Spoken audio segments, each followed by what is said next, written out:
Dr.Gnaneswaran, a neurophysician practicing at Anna Nagar, Madurai, Tamil Nadu. Today I will be with you to talk a few things regarding epilepsy. See, what is epilepsy? What is seizure? The first attack of an epilepsy is called a seizure. If it occurs again and again, it is called epilepsy. And what actually is causing epilepsy? It is something like abnormal electrical activity inside the brain occurring suddenly and episodically and unforeseen times.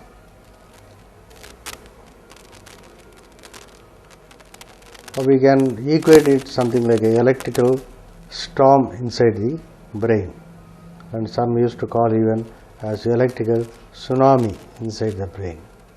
If it lasts for more than 5 to 10 minutes, we call it electrical tsunami inside the brain. That we call status epilepticus.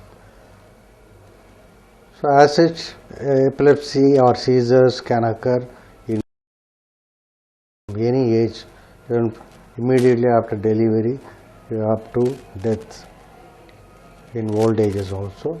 There are so many reasons for epilepsy. For example, in a newborn, when a child is born due to some birth injury or due to lack of oxygen, the child can throw a seizure. Immediately after birth, the child can develop some infection and get seizures. So, till 1 month there can be variety of reasons for the children to develop seizures, and after that, because the children get the immunization, vaccines, everything. So, till 6 months children can at times develop what is called after 6 months. Up to 6 months, usually the fever cannot cause fits. After 6 months, up to 6 years, children can develop what we call febrile seizures, that is fits occurring during an episode of fever, which doesn't require too much of investigations, which doesn't require prolonged treatment. At times controlling the fever itself will be sufficient to control the fits. So, rarely we give low dose of some preferred anti-epileptic drug to the children. Suppose if it is a different type of seizure occurring during fever, what is called complex febrile seizure, which lasts more than 20 minutes in a patient, then we have to give, to avoid fits once again, at least for 2 years the child may need to be given anti-epileptic drugs. So, depending on the age, we prefer varying drugs ranging from valproate to levetiracetam, and in some children only during the fever we give what is called clobazam for just 1 week and then stop. So, after 6 years the patient can get an injury, can get infection around the brain, like what is called meningitis or viral infection of the brain, viral encephalitis, and there are so many other reasons for any children to develop epilepsy. So, in adults, the causes of fits may range from injury, infection, any inflammation of the brain or surrounding the brain, infestation like worm infestation. The commonly occurring worm infestation is called neurocysticercosis, and common bacterial infection is called tuberculosis infection. We get tuberculomas.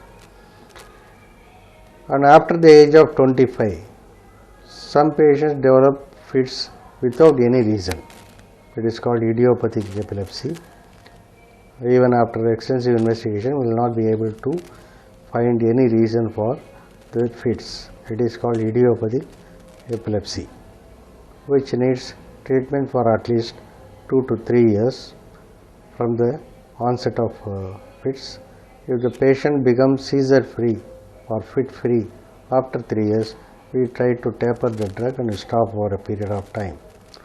Suppose in case he develops again fits, we have to restart. And after the age of 40, patients develop diabetes, hypertension and other syndromes, metabolic syndromes, and for which they are susceptible for ischemic stroke. That is a blockage of blood vessel inside the brain causing stroke, or they can bleed inside the brain. So all these things, at the time of occurrence of stroke, the patient can develop fit, or some source of embolus from heart. It is some clot traveling from heart or great vessels of the heart, aorta and other branches. An embolus can, that is a clot can traverse and lodge in the brain. At that time also stroke can occur along with fits. So in ladies, especially after delivery, there is a special situation called cerebral venous thrombosis. There is blood clot occurring in the impure blood vessels of the brain. That also will present as fits, and they are treated for cerebral venous thrombosis and given anti-epileptic drugs for a short period of time and then stopped. This can occur in males also due to some defects in the blood. We call it protein C deficiency or protein S deficiency, antithrombin 3 deficiency. So many causes are there, but the usual cause what we see here in our country is a dehydration occurring during pregnancy due to lack of intake of fluids and due to excess sweating, especially during summer. The pregnant ladies delivering children may develop blood clot in the impure blood vessels surrounding the brain, and this can cause fits. So after the age of 40, not only 40, even from children, the other problem comes, tumors, that is space occupying lesions in the brain. They also will present with headache and fits.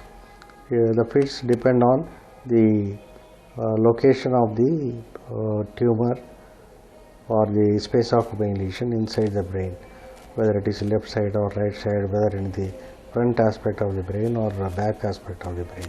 So depending on that, we get a variety of types of fits, and the imaging techniques like CT scan and MRI will be able to tell what is the type of tumor we are dealing with, and prompt treatment of the tumor by resection and followed by appropriate treatment will be sufficient, but the patient will have to continue anti-epileptic drug lifelong after surgery for tumor.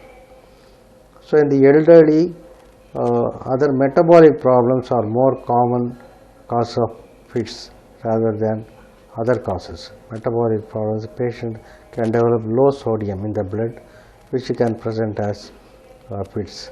A diabetic elderly patient sometimes may develop low sugar, can throw a fit. A diabetic elderly patient sometimes forget to take his drug, so hyperglycemia, high blood sugar also can result in fits. So many other metabolic problems like salt imbalance, so many other things are there which are causes for fits in the elderly. And what is a important thing we have to do whenever you see a case of fit in your office or in the roadside or in the school, anywhere, one should not get panicky and one should not be afraid. So the patient has to be made to lie on, do not restrain the patient when the patient is convulsing, that is throwing a fit. So do not restrain, just leave him alone, and it will last not more than 2 to 5 minutes. So we will be able to know when the seizure is getting off. So at that time the patient should be made to lie on this side, so that he will not choke by swallowing his own saliva. And of course the tongue bite which can occur during an epileptic attack can be prevented by using some wooden spatula if available. Otherwise, if the patient can be made to lie on their side, right or left side, that will be enough. Don't try to insert your finger inside the mouth to avoid the tongue bite. Don't try to put some kerchief inside the mouth to prevent the tongue bite, because it can make him choke, and that you will be causing problem. So don't get panicky about fit, because it is going to last only for 2 to 5 minutes. And immediately, if the medical assistance is there nearby, you can call, or the patient can be taken to a nearby hospital where the appropriate first aid will be given. One has to know that the patient is an epileptic. So nowadays we are advising patients to keep an identity card, that is epilepsy identity card. The epilepsy identity card will be containing the details of the patient, like the name, age, who is the doctor who is treating him, what are the drugs he is taking, and what is the phone number has to be contacted whenever he throws a fit. So that type of information containing cards are being given to patients with epilepsy. Nowadays we are distributing to the epileptic patients along with other caregivers also. So what to do, what not to do, so many things are there, which I think my friend has talked to you. So this only important thing is epilepsy is a controllable disease provided the patient takes the drugs appropriately, adequately, without any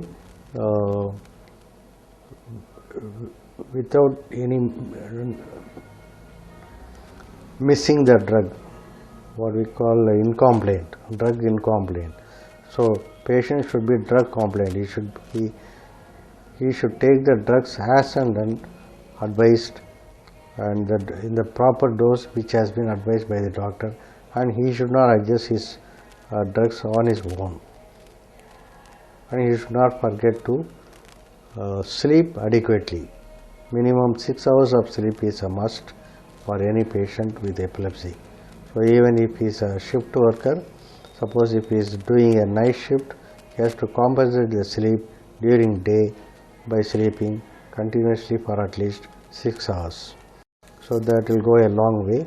And some fits occur only during sleep, which has to be identified, specifically has to be asked, and there are specific drugs for fits occurring only during sleep.